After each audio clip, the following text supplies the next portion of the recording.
अस्सलाम वालेकुम मेरे प्यारे बच्चों। Today were topic is factors of soil formation. कि कौन से वजूहत है बेटा, फैक्टर्स है जिनसे हमारी सॉइल बन पाती है। अगर हम बात करेंगे मेजर फैक्टर्स की बेटा, बड़े वजूहत की, वो है बेटा नेचर ऑफ पेरेंट रॉक। जो इसकी ओरिजिनल रॉक होती है बेटा, अपनी रॉक होती है। मीन्स जो रॉक डिटरमाइन करती है कि इस ज़मीन का कलर कैसा है, इसमें कौन से केमिकल मौजूद है, इसमें कौन से मिनरल्स मौजूद है बेटा। इसके अलावा बेटा क्लाइमेटिक फैक्टर्स, क्या टेम्परेचर कैसा है बेटा वहाँ पर, या रेनफॉल कैसी है पड़ती है बेटा। तो ये कुछ चीज़ें हैं बेटा, parent rock and climatic factors, ये बड़े वजूहत है जिनसे सॉइल बन पाती है। इसी के हिसाब से सॉइल बन पाती है। एक होता है रॉक कैसी है वहाँ पर, और क्लाइमेट कैसे है वहाँ पर। तो ये दो फैक्टर ऐसे हैं जिनसे सॉइल फार्मेशन होती है बेटा। इसके अलावा कुछ और भी फैक्टर्स है, वो है बेटा टोपोग्राफी के, वहाँ का टोपोग्राफी कैसी है बेटा। मीन्स के जो वहाँ पर अर्थ है बेटा, सॉइल है बेटा, कि वो प्लेन है, वो डेजर्ट है, या वो हिली है बेटा। तो इस हिसाब से वहाँ पर सॉइल बन पाती है बेटा। इसके अलावा क्या वहाँ के जो ऑर्गेनिक मटेरियल है बेटा, मीन्स वहाँ के जो प्लांट्स है बेटा, या माइक्रो ऑर्गेनिम्स है बेटा, बैक्टीरिया, वायरसेस, तो इनके उनका भी खासा रोल है बेटा इस सॉइल फार्मेशन में। और इसके अलावा बेटा है वो है कि टाइम, क्या टाइम जो है वो डिटरमाइन करता है कि थिकनेस सॉइल प्रोफाइल की, कि इस ज़मीन का कितना टाइम हुआ है बेटा। वो जितना टाइम होगा तो इस उस तरह की वो सॉइल वहाँ पर होगी बेटा। तो ये जो फैक्टर्स है ये वेरी करता है एक जगह से दूसरी जगह पर। तो ये था बेटा फैक्टर्स ऑफ सॉइल फॉर्मेशन। अब है बेटा कि degradation of soil and conservation measures.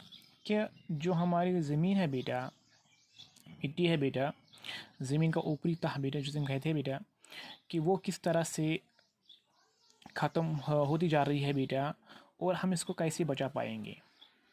क्योंकि आपको पता है कि जो सॉइल इरोजन आजकल हो रही है दुनिया में, तो ये एक थ्रेट है बेटा, और डेप्लीशन बेटा है, कि जो हमारी ज़मीन है बेटा, ज़मीन का ऊपरी तह वो ख़त्म होता जा रहा है। क्योंकि ये जो सॉइल है बेटा, ये हमारा एक रिसोर्स है, इस पर हम काश्तकारी करते हैं बेटा। तो ये एक रिसोर्स है बेटा, जिससे हमें खुराक मिलता है बेटा। तो हमें इट्स ड्यूटी कि हमें इसको बचाना है बेटा। कि उसके कुछ वजूहत है जिससे जो हमारी ज़मीन है ये दिन ब दिन ख़त्म होती जा रही है। दो वजूहत है बेटा, वो है एक ह्यूमैन इंसान ने भी कुछ ऐसे इकदाम उठाए हैं जिससे हमारी ज़मीन ख़तरे में पड़ गई है, और नेचर का भी कुछ रोल है बेटा जिससे हमारी ज़मीन खतरे में पड़ गई। कि फर्स्ट वन अगर हम देखेंगे वो है बेटा डिफॉरेस्टेशन, के इंसान ने बेतहाशा जंगल काटे हैं बेटा, ओवर ग्रेज किया है बेटा इसको, कि जो भी घास था, घास के मैदान है उसको ग्रेज किया बेटा। वहाँ पर कुछ बचा नहीं अब है घास। और इसके अलावा बेटा हमने बहुत सारे केमिकल्स जो बेटा है ओवर यूज़ किए हैं। बहुत ज़्यादा केमिकल्स जो हम इस्तेमाल करते हैं अपने बागों में, या फर्टिलाइज़र्स होती है, खादें होती है बेटा, वो हम ज़्यादा इस्तेमाल करते हैं अपने बागों में, खेतों में। तो जिसकी वजह से जो ज़मीन का ऊपरी तह बेटा वो दिन ब दिन ख़त्म होता जा रहा है। और इसके अलावा कुछ नेचुरल फैक्टर्स है वो है बेटा, जब बारिशें बहुत ज़्यादा पड़ती है तो लैंड स्लाइड्स होती है बेटा, इरोजन होता है बेटा। और इसके अलावा फ्लड्स भी आती है। तो ये कुछ ऐसे फ्लड्स भी आते हैं जो तो ये भी एक वजूहत है कि जो फ्लड्स आते हैं, सैलाब आते हैं, तो वो भी ज़मीन का ऊपरी तह को ख़त्म करता है बेटा। अब है कुछ बेटा यहाँ पर इकदाम जिससे हम अपनी ज़मीन को बचा पाएंगे बेटा।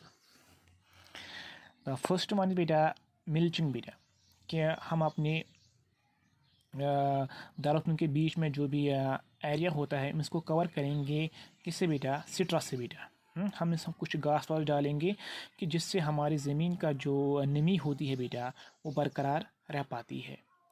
इसके अलावा बेटा काउंटर बैरियर्स, जिसको हम कश्मीरी कहते हैं, कि कश्मीरी में हम कहेंगे कि हमें वन पे बियर दिन या यन बनावन, तुम लक लकड़ी बना यप आब पकि बेटा चलान कि हेको यह बनत, हेको कम मतलब तुथ हिसाब कर हेको बनत स्टोन हूँ या ग्रास या सॉइल हेको बनत कि यम जरिए हसा हेको आराम सान यह पन सॉइल बचत, तो हेको ट्रंच इस्तेमाल कर, ट्रंच बना खोड़ बनत ब्रोट कन, ताकि इस रुदवन बेटा वसान हेर यह गथ मज जमा, तो यम सत बच सोन जमीन बचे।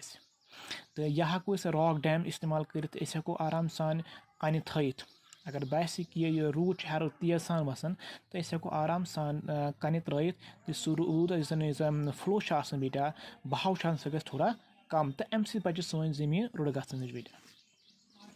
बे हेको ब्या हत बेटा कि ट्रेस फार्मिंग, अगर तुम वो फिगर 2.5 कि ट्रेस फार्मिंग क्या गो बेटा, ट्रेस फार्मिंग गो सिंपली कि हेको आराम सान स्टेपन मज हेको बन दिथ, वन पे हेको बेड बन पन्नस बागस, तो यम जरिए हसा फर्टिलिटी या सॉइल पिटम तथ सह आराम सान बचित।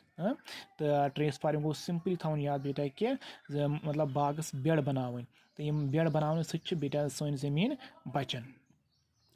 यह हेको इंटरक्रॉपिंग, इंटरक्रॉपिंग गो सिंपली मतलब ये मुख्तलिफ किस्म के क्रॉप्स फसल वपदाव आल्टरनेट रोहन मज, मतलब अकिस मज हुराव मतलब अकिस बनाव रो वारिया, अकिस मज वो मतलब दान, बीस में वो कनक, बीस में वो राजमा वो, कि यम सह सोन जन जमीन यह हसा बच कम नश, रूद पेवान बेटा पे सह पिठम तह निवान पान सत निवान, तम सह बचित यह।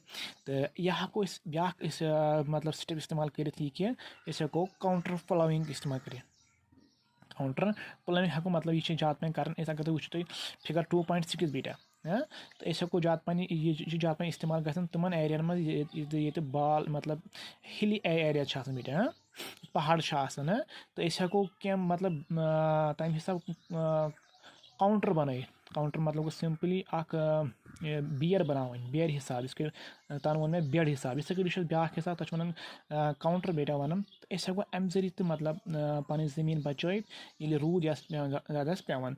तो यह हेको शेल्टर बेड इस्तेमाल कर, शेल्टर बेड ज्यादा इस्तेमाल गन तमन जान ये मतलब ज्यादा वाव बेटा, यह खास कोस्टल एरियाज मज या ड्राई रीजन क्या ये जन वाव तेज पकान, तो वाव कि जरिए जन गसान पिटम जमीन तह सह खराब गसान, चलन पिठी वाव सी, तो हेको मतलब कुल रुत, कुल हेको मतलब तुम वो फिगर 2.7 कि कस कर हसा अकिस रोहस मज कुल अमित रोन, तो यम जरिए जन विंड बेटा अमुक जन स्पीड थोड़ा कम गसान, तो अम जरिए हसा बचान सोन जमीन।